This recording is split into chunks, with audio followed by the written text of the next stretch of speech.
Mesdames et messieurs, bonsoir et bienvenue à Compte complet. Je suis Lauriane Tuot et comme à l'habitude, je suis accompagnée de Félix-Antoine Laure. Bonsoir Félix. Bonsoir Laurie. Ce soir, troisième match des séries mondiales qui oppose les Cards de Saint-Louis aux Red Sox de Boston. On rappelle que c'est un match partout pour l'instant.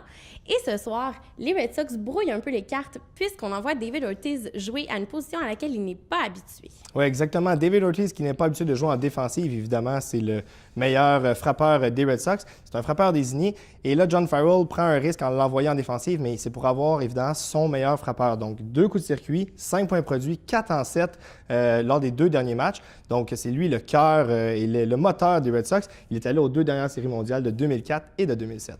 Et là, le gérant des Red Sox prend encore une fois un risque, cette fois en envoyant Daniel Nava pour la première fois dans la série. Oui, le jeune Daniel Nava qui sera au champ gauche pour ce match-ci. Ce n'est pas le joueur le plus rapide, mais c'est un excellent frappeur, très énergique, très fougueux.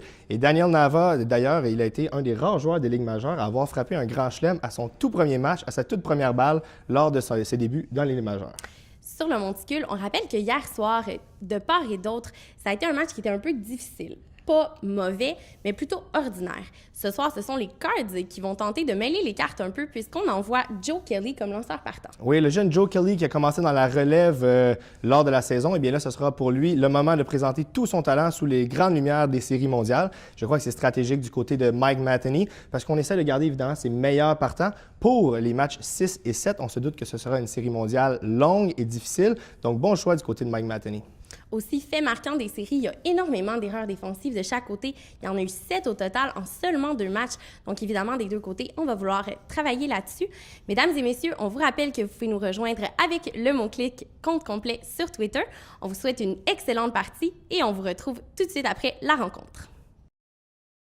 Mesdames et messieurs, rebonsoir et re-bienvenue à Compte complet.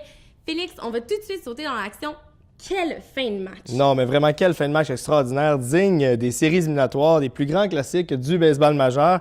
Évidemment, ça s'est terminé sur une petite controverse, comme on pourrait dire. Premièrement, quel jeu de Dustin Pedroia au deuxième but qui s'est permis de sauver, dans le fond, le premier point. Il fait le relais au marbre. Et ensuite, bien, Yadier Molina qui s'enfarge dans Middlebrooks au troisième but. On se demande un peu qu'est-ce qui se passe. Et bien, tout à coup, là, les arbitres viennent se consulter et finalement, on décide d'accorder le point à Yadier Molina qui va, dans le fond, donner la victoire aux Cardinals et ce sera une victoire bien méritée dans un match endiablé vraiment. Donc, on le rappelle, la marque finale était de 5-4, mais maintenant, on va retourner au début de la rencontre juste pour, dans le fond, voir comment on en est arrivé là.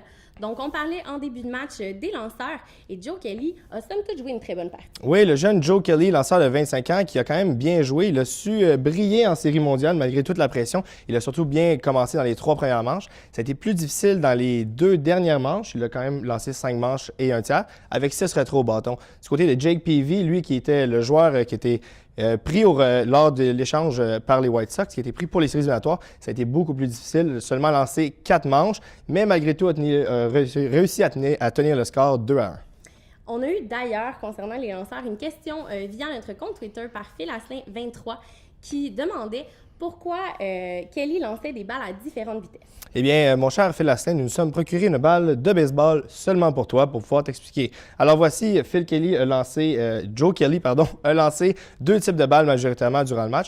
Premièrement, la balle rapide à 2 coutures. Alors la balle rapide à 2 coutures, de la façon que Joe Kelly la tenait et de la façon qu'il la lançait, eh bien, il y avait seulement 2 coutures qui venaient couper ou interférer dans le vent, si tu veux. Et bien, la balle, elle se dirigeait souvent passer à l'extérieur. C'est un lancer extrêmement rapide. Ce n'est pas tous les lanceurs qui font ça. Et évidemment, ça a été très difficile par les Red Sox de le contrôler. Le deuxième lancer qui est plus impressionnant, évidemment, c'est la balle cassante. Donc, les 2 doigts qui sont vraiment très loin des coutures, le pouce en dessous, et la façon qu'il lance, eh bien, la balle s'est désaxée. Il a l'impression qu'elle tombe dans la zone des prises. Et ça donne beaucoup de difficultés dans les 6 premières manches des Red Sox. Alors voilà, tu as ta réponse. Pourquoi les lancer si différemment? Maintenant, on retourne au match. On va se transporter en 7e manche alors que le score est 2-2. Ce sont les Cards qui sont au bâton. En fait, c'est Carlos Beltran qui est au bâton. Et là, il se fait atteindre au coude par une balle. Et c'est un peu controversé parce qu'il n'a pas semblé vouloir se tasser du lancer. Non, exactement. Et Carlos Beltran, il était très bien équipé au coude, comme on a pu le voir. Et évidemment, il n'a pas démontré aucun effort de vouloir se tasser de la balle. Et juste le fait de se faire toucher, on a vu l'indiquer immédiatement, très rapidement, l'arbitre qu'il avait été touché. Et il ne s'est pas retenu pour courir jusqu'au premier but, puis pour profiter de la situation. Ce qui est ironique aussi, c'est que la même chose s'est produite un petit peu plus tard à l'inverse, alors que Victorino a lui aussi été atteint et ce qui a donné 2 points aux Red Sox, qui a permis d'égaliser à nouveau la marque. Et on le sait, l'issue du match s'est déroulée en 9e manche, alors que ça s'est terminé 5-4, on vous le rappelle, à la maison. Maintenant, on a parlé rapidement de Nava en début de match. Est-ce que tu peux nous dire un peu comment le match s'est déroulé pour lui? Eh bien, Nava s'en est quand même bien sorti pour un jeune joueur qu'on mettait sous les grandes lumières. Et il a quand même frappé 2 coups sûrs, produit 2 points. Il était un très bon frappeur. C'est d'ailleurs lui qui a frappé la balle en 7e manche. Et finalement, Matt Holliday du côté des Cardinals, qui lui aussi a connu un très bon match pour 3 points produits et 2 coups sûrs. Donc, les 2 équipes s'affrontent à nouveau demain. Ce sera le 4e match de la série qui les oppose. On espère qu'on aura droit à un match, ma foi, aussi excitant que celui qu'on a eu droit ce soir. Mesdames et messieurs, en mon nom, au nom de Félix et au nom de toute l'équipe de Compte Complet, on vous remercie d'avoir été avec nous pour ce match. Et nous, on va se retrouver demain soir pour la prochaine rencontre.